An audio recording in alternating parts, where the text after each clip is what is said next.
Sandy and Nora's podcast.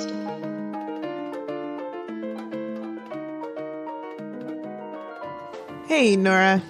Hey, Sandy. I saw a tweet of yours this week that just like got me going. I was like, yes, Nora. I don't know if we've like spoken about this before, but I was like, yes, have been thinking about this for years. Don't understand. Okay, I can't wait. Can you guess which tweet it was? No, I do. Do you know how many random tweets that I put out in a day? Like, it's just impossible for me to keep track of it. Yeah, that's why this is fun. Like, I wouldn't be able to play this game with literally anyone else. Okay. Was it me calling Bob Ray Boob Ray? Because that's very funny to me. No, but we should talk about Bob Ray this episode. So let's put a pin in that. Okay. If it wasn't Bob Ray, was it that tweet about my... I love the idea that you tweet out your brain and then just leave it there on the internet. It's gone forever. Yeah, folks, that's called self-care. That's called living out loud. Was it the dream that my kid had about being locked up in the royal family's house inside of a vending machine? Why would I bring that up? That's pretty interesting stuff. No, I didn't see it. Don't care. One last guess. Okay. Inside a vending machine? Yeah, isn't that really funny? Like with the royal family in a vending machine, just waiting for someone to like buy him. Like all of them were in the vending machine? Just the one kid having the dream. Okay. Yeah, no, it wasn't that one. Next. Okay, so for the listeners, there's a ton of pauses edited out of this because I literally can't think of anything else that I tweeted. Let me give you one more. Was it the amazing action that the parents had outside of our school where we tied hearts to the fences to say that we support our teachers in their negotiations right now? No, but that's amazing. I love that. It was a great little action. It was so nice. It was right before school. Parents and kids alike were like all at the fence, tying up this ribbon and this thread to try to make hearts. It was a really great little action. And then it was done within 10 minutes. That's so sweet. No, that's not it. You made a tweet about like why the hell lawyer services aren't public. Oh, yeah. Yeah. And the responses were kind of like, what? Okay. I didn't see the responses. So boo for the responses. But like, oh my God. Yeah. Like I've been thinking about this for years. Like, realized somewhat early on that in any sort of adversarial process, like that's legal, whoever has the most money wins. Right. Which makes it obvious that the whole thing should be public. Right. Like everybody should have the same access to an advocate who's going to advocate on their behalf. And I just feel so like, I think it's weird that there isn't like a concerted public campaign around this or effort. It's like one of those things that like confirms for me that we've run out of creative ideas or run out of, principles just generally. But if anyone's like working on that, let me know, because it's like, it just feels like one of those really obvious things that should be public. Yeah. And you can see just kind of like how brain poisoned we all are by neoliberalism, because a lot of people responded to say like, oh, I don't think we want the state funding that, or the state already has so many barriers in place. Why would we want the state to pay for legal services too? And it's like, folks, we are the state. I mean, that's supposed to be how this works, is we are supposed to be the state. And you can make the same argument. One person said, well, if it was publicly funded, people would just launch lawsuits all the time at one another. And it's like, you can make the same argument with people going to the hospital or, getting their doctor to see them, like just doing it all the time, right? No, like we'd have to build a new system. It's utopic. It's cool. It's like on the same track as real estate agents. They all should be state employees as well. All of them. And I don't understand why we don't have that conversation. But anyway, there you go. Some thoughts. Yeah. Yeah, I think it's, it just feels like super, super obvious. It's like there would be more lawsuits. Maybe people would be fairer in the way that they interact with one another, because they know that anyone can take them to court instead of banking on the fact that some people are just going to be too poor to do it. So there's that. But yeah, anyway, I just wanted to point that out. Thanks for doing that. How you doing? Thanks for thinking about that and tweeting about it and leaving it on the floor forever. Yeah. How are you doing? I'm good. I was in the CUPE National Convention all last week, and it was in Quebec City, which is kind of like a blessing and a curse. A blessing because, of course, I get to sleep in my own bed, and it's right up the street from me, and it's easy to get to. A curse in that, like, I'd have to go from talking to delegates instantly into my life as a parent and get kids to these places and make supper and all this stuff. So it was tough, but I got to see a lot of people. So shout out to everybody that I met at the convention. I would name you all, but there were actually quite a few people that were fans of the show that were excited to meet. And then, of course, shout out to folks that just missed it and didn't get a chance to meet. I know that there were a couple people that happened to. And Sandy, I don't know if you saw, but they passed a very good motion in support of Palestine. I did see. It's excellent. So that was nice. And we'll talk a little bit more, I think, in this episode about that kind of those public shows of support, which are really, really important. Of course, CUPE National is Canada's largest union, so it's not insignificant, especially considering the silence around Palestine from groups like the Canadian Labour Congress, which has said nothing, shamefully, I think. But yeah, I had a great week. It was really tiring. Thousands of people in from all over Canada in my own city. So lots of suggestions of where to go and eat and what to do. It was nice. How are you? How was your week? My week was pretty good. I spent most of it finishing up one of the chapters of the book that I'm writing on policing. And it's just like, this chapter was about reform. And so, I'm just thinking about all the futility of reform and how frustrating it is. And some of the bizarre shit that I learned through some of this research, which, I'm excited to share with the world, but also am drowning in despair for all that body camera stuff. They're outfitting all the body cameras with facial recognition technology.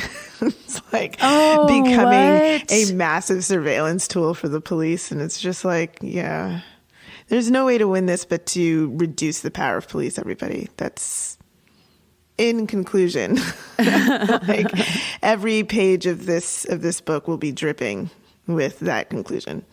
That's so exactly something I butt up against as well in my own writing. And when you're saying these reforms may be good, they might be good. And then you're but think about them for about 5 minutes. And you're wait a minute, every reform within society as it is so insufficient. And unless we decenter the role of profit and corporations in our decision-making, in our economy, in our society, it'll always be bad.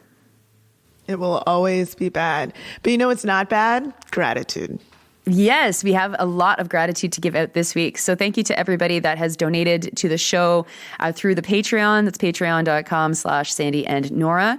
Especially this week, thanks to Mark, Sophie, LJ, Rafaela, Jackie, Stephanie, LWJ, Elizabeth, and Krishna. Thank you so much for your support.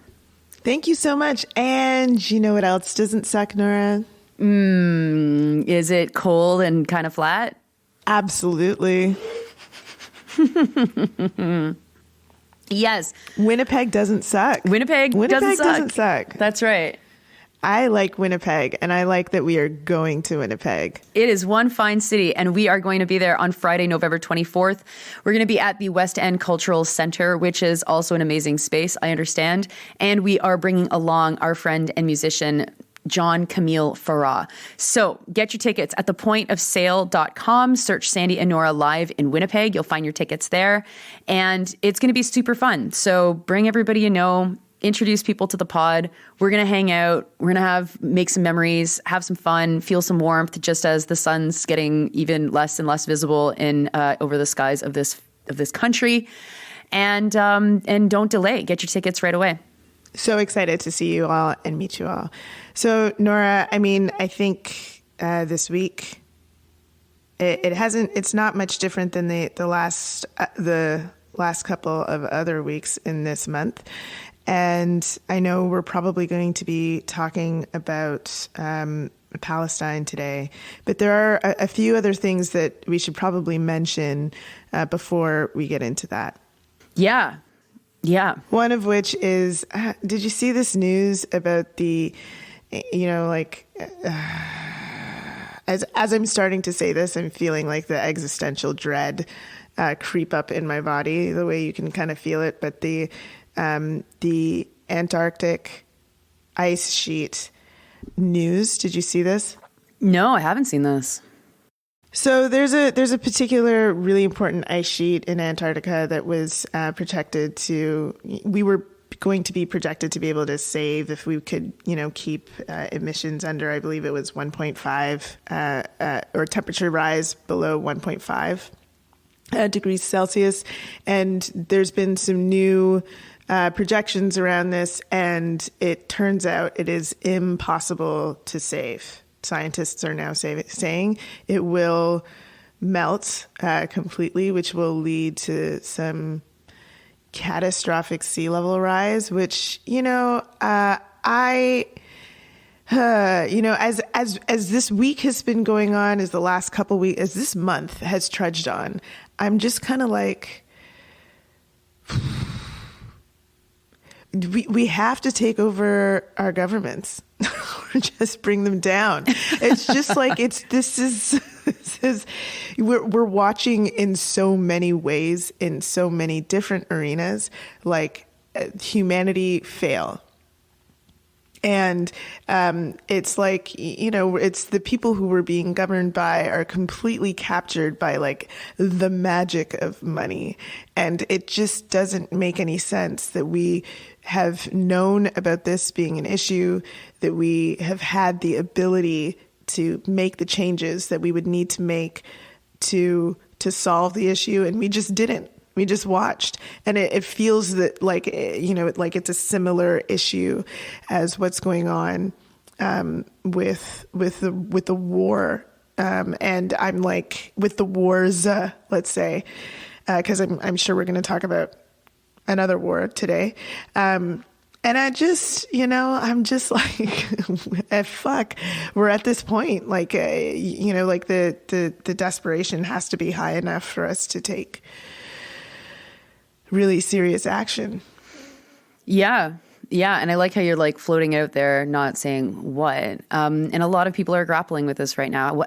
How do we get our politicians to change their direction when the connection between voters and politicians has been so poisoned by market capture, by the control of corporations? And I think it's something that Canadians don't really understand because it is so present and so everywhere that it's hard to see it. Like we're just floating in this filth all the time.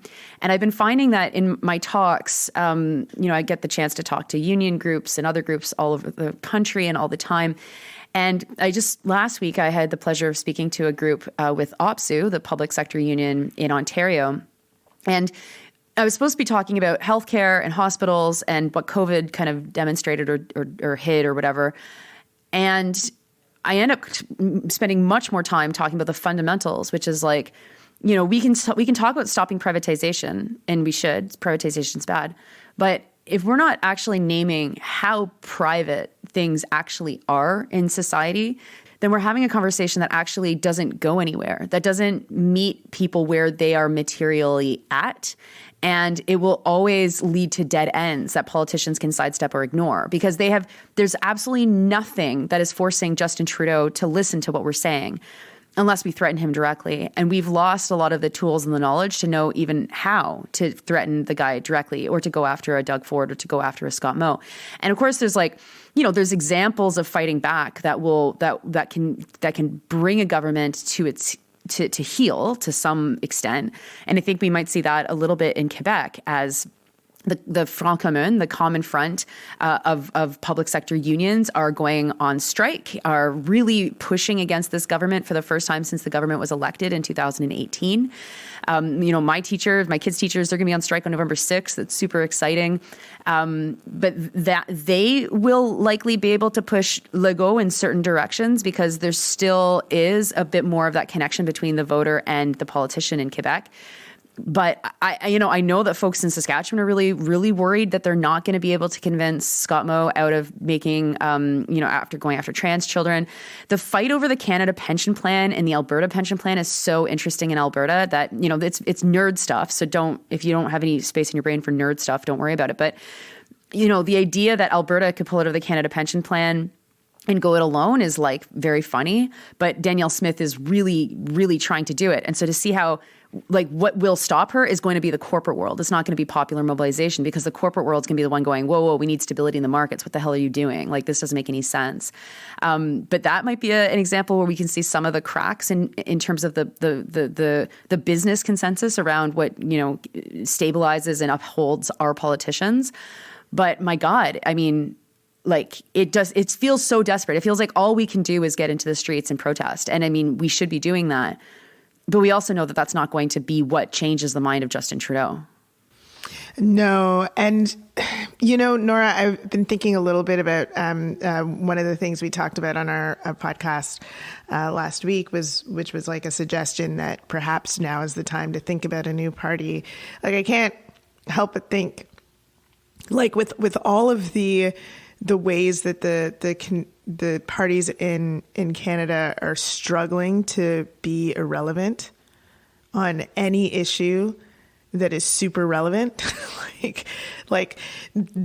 falling over themselves to try to not talk about it in the way that people are talking about it on the streets, or in the way that people are thinking about it every day. I'm just like, gosh, I don't think it would take a lot actually to create another party like that spoke to the real issues that people are experiencing, and isn't like, here's a rebate of $150, folks, or like, we forced Loblaws to give you $10 back, or whatever the fuck. That's something that's going to be real. Like, I don't think it would take that much to do that. So, gosh, like, it just another thought, just putting out thoughts, Yeah, thoughts to orient people towards doing these things. But, we have to be clear-eyed about why we do them too, because if the goal is to form, let's say, a new party to take over the Ontario government, I mean, that's not how it works. And I think that there's a lot of misunderstandings of how things actually do work. I was talking with folks at the convention last week about how it feels like we're just so unserious on the left. Like, we're serious, we care about things, we're organized, we're people that have skills or whatever, but to actually build something that is serious and credible is not easy. And we've lost a lot of the skills, and we've certainly lost a lot of the knowledge on how to do that. And one of the things that made me despair a little bit was I heard from somebody who was saying that they understood that, the anti-war movement, for example, it was a failure. And the anti-war movement was a failure in 2002 and 2003. And that led to this massive demoralization around organizing against the war, because no one stopped the war through these massive demonstrations that happened in those years. And so the person saying this to me was younger, and so wasn't like around at that time. This is the knowledge that they've gotten from other people. And it was like, holy Christ, like, that could not be more wrong, actually. Like, yeah, to describe it as a failure is like such a what? No. Right. It was like the massive mobilizations that happened in Canada, across Canada in 2002, plus other tactics that people took, including tactics through the NDP, because the NDP had a little bit more, people organized within the NDP and forced the leadership to be good on issues of anti-war, kept Canada out of Iraq. It kept Canada out of Iraq, and it kept Canada from expanding our presence in Afghanistan. And so, we have to. But also, like, the worldwide movement was so successful that it's not just Canada that was kept out. There are other countries that would have typically stood next to the United States that did not. And also, the way that we understand those wars today are in part because of the fight back and the resistance that people organized in the anti-war movement at that time. That's right. That's right. Not to mention all the skills that you learn from doing that. Like, this is how we become serious, as we understand things about how they work and how to organize and how to get out huge numbers of people. So, we shouldn't despair. And when we're looking at Palestine, it is so easy to fall into nihilism, and we can't, right? Palestinians are still alive. They're fighting for their lives. They're there. And are we going to stop Justin Trudeau from making a decision tomorrow? Probably not. But can we stop him from making a decision in 3 months? Can we actually stop him from rerunning? Yes, absolutely can. And as you say, Sandy, like, there's a global movement. And when you see 500,000 people in London protest against what is happening in Palestine, like, that is a sea change. That is a sea change. 20,000 people in Montreal, I wouldn't say that that's a sea change. That's a very, very excellent demonstration of the support of Palestinian people. I've seen people say that it's like the largest that's ever happened, which I don't doubt. That's amazing. That's important. And the global polls are all shifting right now, and we need to be very clear-eyed about forcing conversations within the media that media does not want to have, and confronting politicians like people are. I mean, Trudeau is now being confronted wherever he goes, which is so important. And the same has to be done for Poilievre, and the same thing has to be done for Singh. Yeah, because we are, like, what this is right now is we are marching towards war. We are seeing the different countries in the world and the statements that they're making, how they're acting, even their machinations at the UN, which perhaps we should talk about, even though the UN continues to kind of be useless. It's like what countries are saying there is a signal to us about what countries are willing to do should this war escalate.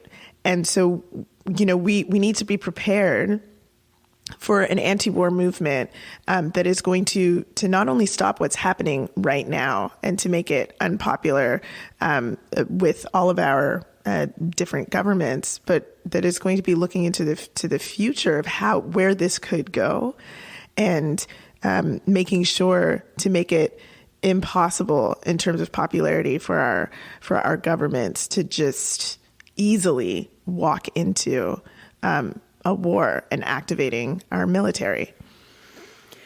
Yeah, okay, so let's back up. The last 2 years has been dominated, international politics discussions in Canada have been dominated by Canada eagerly, gleefully cheerleading on a war.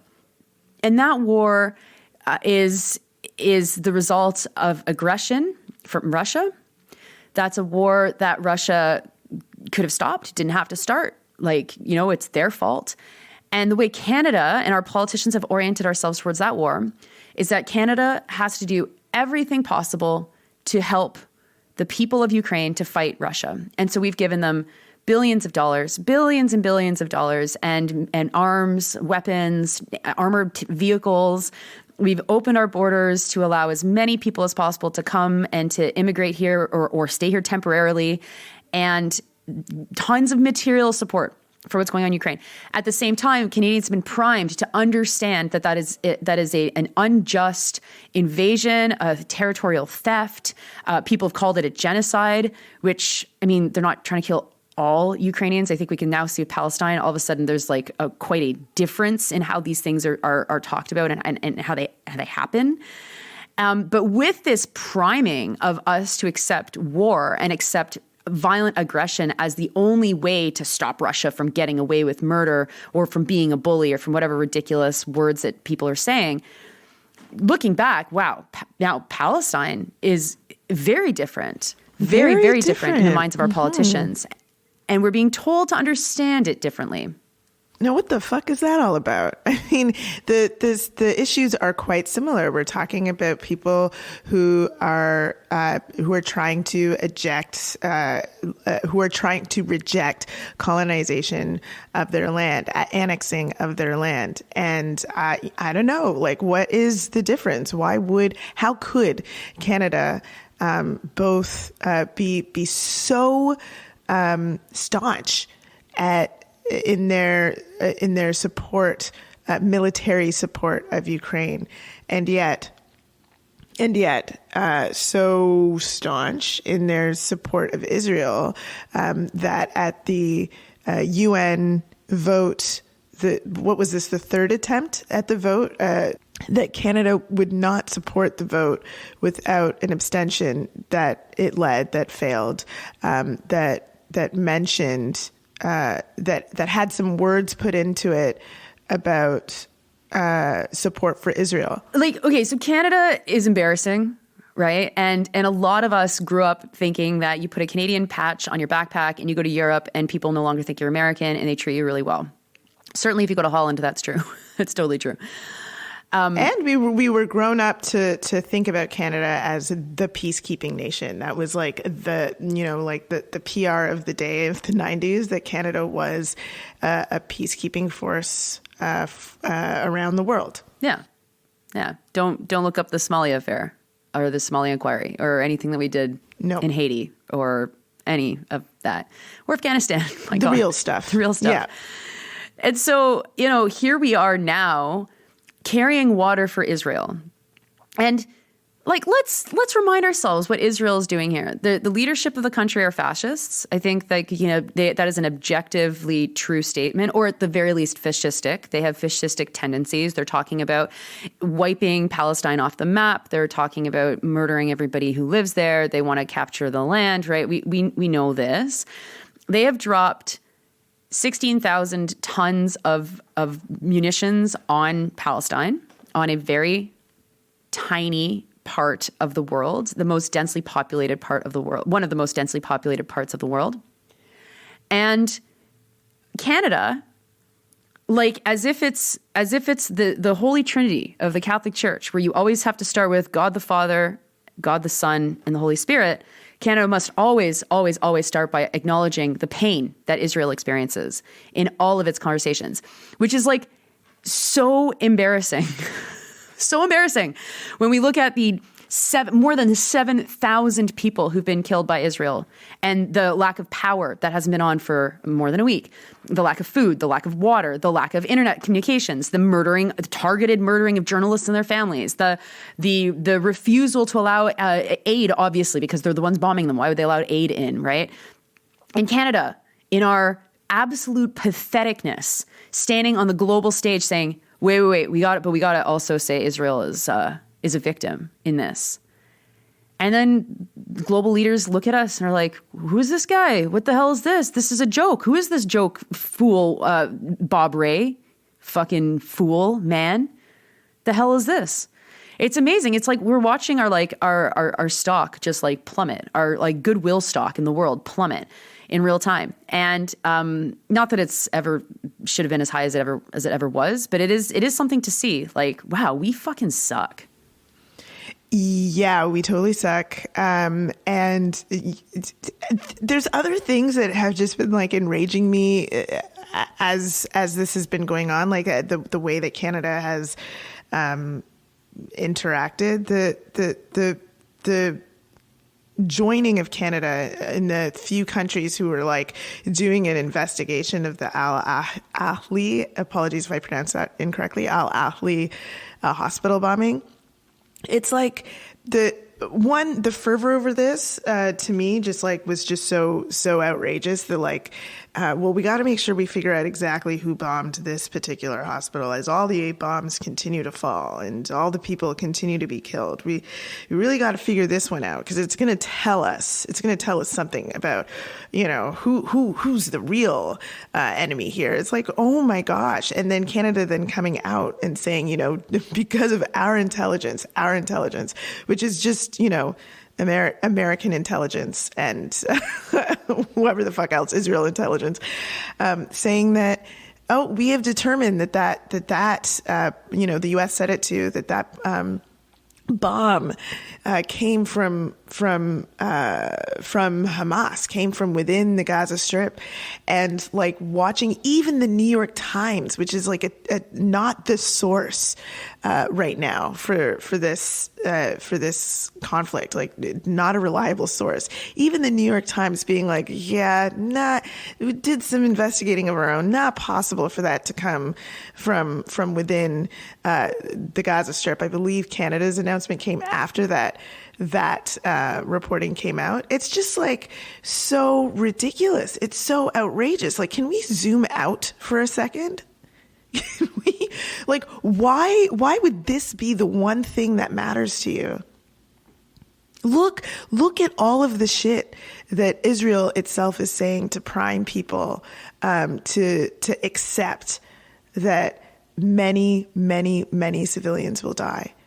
It is literally putting out weird infographics to say, look underneath this hospital, this animation that we have created underneath this hospital that proves that this is where we need to bomb next. Like, Israel's saying that on their own.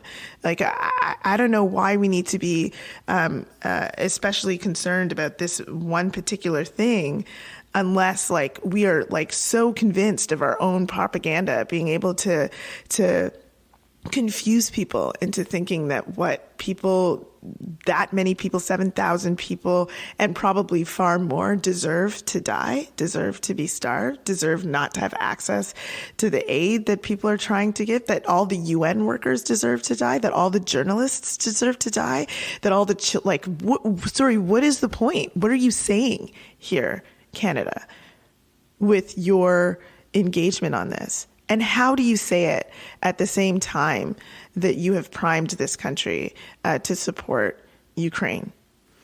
It's so interesting because, both of us have taken a lot of shit for saying that a military solution in response to Russia is a bad idea. It's not going to solve anything. It's just going to lead to death. And it's funny because I haven't seen anyone credibly say, like, we need to bomb the fuck out of Israel. Like, that's the only way that's going to stop this, is to just invade Israel and bomb them. And I think that would be not a good idea. I think that would be a disaster. That would also accelerate the death tolls. And I don't know if it's like the size of the scale that we're talking about here, because Israel and Palestine are so much smaller physically than like the border between Russia and Ukraine. Obviously, there's racism involved in this. I mean, that's so obvious that we haven't mentioned that, probably because it's so obvious. But like, how is it that the logic works for Ukraine and it doesn't work for Palestine? And this is where you see the logic naked, laid bare, that it actually has nothing to do with peace, as we have been saying for a long time. It's about arms industry. It's about our interests as a country. It's about our political allies. We're very closely allied to the United States and to Israel. And we will do anything to protect Israel because of the connections and allyship that we've built. That's all this is. And when it comes to Ukraine, it's the same thing. We will do everything to protect Ukraine because we have a Ukrainian nationalist as the deputy prime minister, and she has oriented Canada's entire war machine to do everything to defend Ukraine with the borders that they believe Ukraine should have, and absolutely nothing will back them down from fighting over it. It doesn't matter how many civilians will die because the borders are more important. And those are fundamental differences in how to understand international conflict, right? Like, if civilians don't matter, then of course you're going to do a ground campaign. Of course you're going to commit armored vehicles and munitions and all this stuff that's horrible and that's going to lead to people dying, because it's the borders that matter. And in the case of Israel, it's their territory and their existence and their ability to do whatever the fuck they want is more important than Palestinian lives. And, we can say that, settler states stick together, and obviously that's true, but it's actually much more profound than that. It isn't just that settler states stick together. One of the things that I've been researching in my next book is about free trade. And how free trade, we've always had global trade, and there was global trade systems created in the wake of World War II that tried to create relationships between countries to avoid aggression and to avoid conflicts from exploding. Was this tariff-driven trade agreement where countries would continue to make money off of trade, but then also have relationships with other countries. And so when free trade emerges in the 1980s. There's a push from corporate America, led by people from like American Express, to include into free trade, which had just been goods mostly up until then. So just like stuff, the trade of stuff, to actually include services into free trade agreements. And this starts to then fundamentally transform our markets to allow for the free trade of services. So everything from insurance to cultural services to education and healthcare is now included in this new free trade agreement, which is the first in the world. And the United States, with its neoliberal governments and the corporate world, had to pilot these free trade agreements somewhere. And so who did they choose to pilot them with? Well, they choose two countries. They choose Canada and they choose Israel. And so like that helps to remind us that these relationships are very, very, very fundamental and very important. And that's why it feels so impossible to change government and media and business leaders' minds in this country to be critical of Israel. In the same way that to be critical of the United States is like to be actually critical of the United States is an impossibility. Like Canada cannot actually be critical of the United States. And so that puts us Canadians into a really interesting position in fighting our government, just like Americans in fighting their government. And I mean, the Israelis fighting their government, like they have such a huge mountain to climb there for all of the ways that dissent has been criminalized and all of that. But we have a very important role to play in continuing to demonstrate our support for Palestinians and saying, like, this does not represent us. Like, the government's positions do not represent us, and violence begets only more violence. That's the only law in all of this, is more violence will beget more violence. And if the actual goal is to get rid of Hamas, which, like, obviously that's not the actual goal. The actual goal is to kill all Palestinians and take their land. But if the actual goal was to kill Hamas, the only way you do that is you end the siege, you end the occupation, you end the reason for people to want a militarized resistance organization. And not even, the people might not even want that. They haven't voted on that in decades. So we're not talking about reality when we're not allowed to talk about reality, because Canadians are being forced to think about this in a very specific way. Now, all of that being true, that doesn't mean that we can't win. And I think, the conversation that you mentioned that you had earlier with the younger activist who thought that the anti-war campaigns of the early 2000s were a failure are like the thing that tells us that there's a way that we can crack this. Despite all of those really deeply entrenched relationships between our countries that are based on border politics, like all of this is based on borders, we can have an impact if those politicians are brought to heel, if they are never, ever allowed to go anywhere without having to answer for how can you support the invasion of Iraq? How can you support Israel's actions, a genocide against Palestinian people? If our politicians, who again are struggling to remain irrelevant, they don't want to talk about this because they know that they're going to be put in a very difficult place. That is why, as this war goes on and governments around the world are like focused on talking about this, Canada's like, carbon tax and like home initiatives. Like the reason why those are the things that continue to be talked about right now is because nobody wants to be put in the difficult position that we need to make sure they are put in, because we know what happens at that point. Like there would be consequences for Canada if, in terms of its trade relationships, its relationship with the U.S. and Israel, if they were forced to do what was popular, if they were forced to listen to all of the hundreds of thousands of people that have been in the streets. This is a popular struggle all over the world, and we can have an impact on how our politicians engage on this. And I know that because we've done it before. We just need to continue to put their feet to the fire and make sure that they feel deeply uncomfortable wherever they go. And the thing is that we have the moral high ground here. They're the ones who are going to have to answer for supporting genocide. They're the ones who are going to have to do that.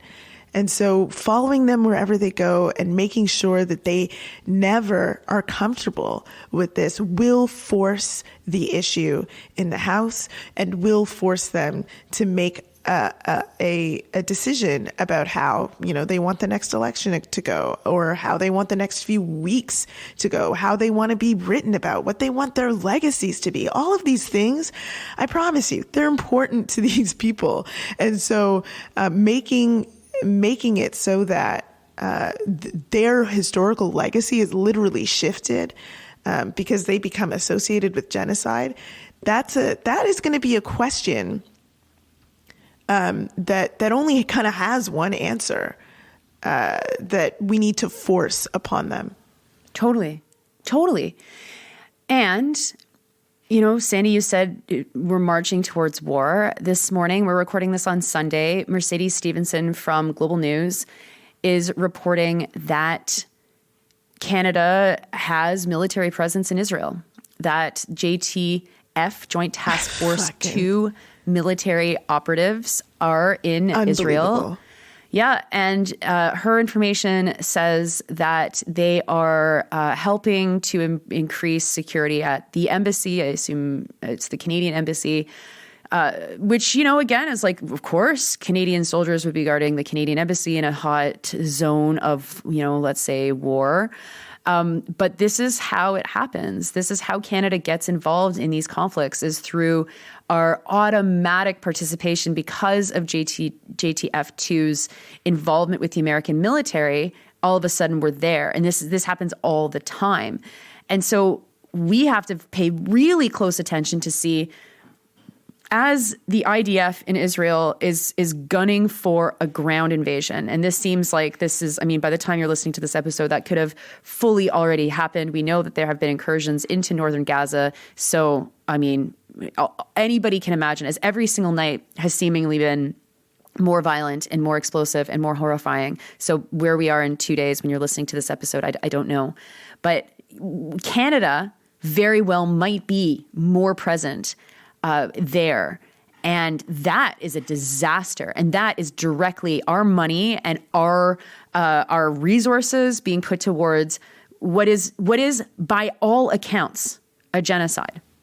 100% is in all accounts a genocide. And I also just want to make sure that our listeners are tuned into what's happening on the West Bank as well.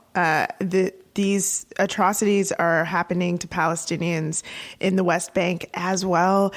People are being rounded up. There's been violence from settlers against Palestinian people who are being forced to move. The atrocities that are happening are impossible to deny, and they've been impossible to deny. And so I think as we're struggling to figure out what to do, it's like, let's continue to take to the streets. Let's make sure that our politicians, as we said, have sleepless nights thinking about what decision making they are going to take. But also, let's make sure to continue to look out for actions that are being called for from within. And so some that I saw this week, which I'm not sure if these are still on, as I'm seeing communications are back up in Palestine, but there have been some campaigns to buy eSIMs to provide to people within Palestine, which is eSIMs are like virtual SIM cards that people can use on their phones. So look out for those types of campaigns as this continues to move forward. We all have to be tapped into the organizing that's happening locally, but also organizing that is being called for from within the communities who are directly affected on the ground. Totally. And I also just want to make one mention. I've had a couple of people ask, like, oh, where should I donate money to? I haven't seen any financial requests. I don't know, maybe Sandy, you have, but it seems to me that considering where things are, like there's money's not going to help yet. Money will definitely help when reconstruction happens and when things are less violent. But when people are fleeing for their lives and there's nothing to buy, I imagine that's why I haven't seen too much calls for support for finances. Maybe look to like... No, and in fact, I've seen a bunch of organizations saying money now is not the time for money. You have to do what you can to support your government's changing their positions. This is the most important thing that you can do. One of the most important things that you can do. Even the campaigns to buy eSIMs, the people who are coordinating that are saying, do not send us money. This is not what we are asking for. We can't process that at this point. So I'm not sure about like Doctors Without Borders or organizations like that, if those are folks who are calling for money, but it seems like mostly that is not what's needed. Yeah. So think about occupying your local MP, MPP, city councilor offices. Everybody needs to be feeling this. And that, I think, is where we need to put our energy. And if there are local meetings called to actually build something in your community, which I know is probably not exactly happening either, because there's just so many calls for mobilization, for being out in the streets. But if people have a moment to catch their breaths and actually call for organizing meetings to strategize around, okay, who are the people we can hit in this city and how can we do that and how do we leverage our collective support, go to those meetings, like be involved in that stuff. And if all you can manage is being out at rallies right now, like that's great too. You know, there can be rallies, there should be rallies in every little corner of this country. That doesn't have to be in the major cities. I know in 50 minutes, I'll be at a rally in Quebec City again, and things are going to get harder because it's going to be colder and, you know, it gets darker, and we need to be out there because that's basically our biggest power right now, is forcing this conversation, even while journalists refuse to actually really engage in this conversation, and especially as politicians absolutely do not want to have the kind of conversation that the average people do.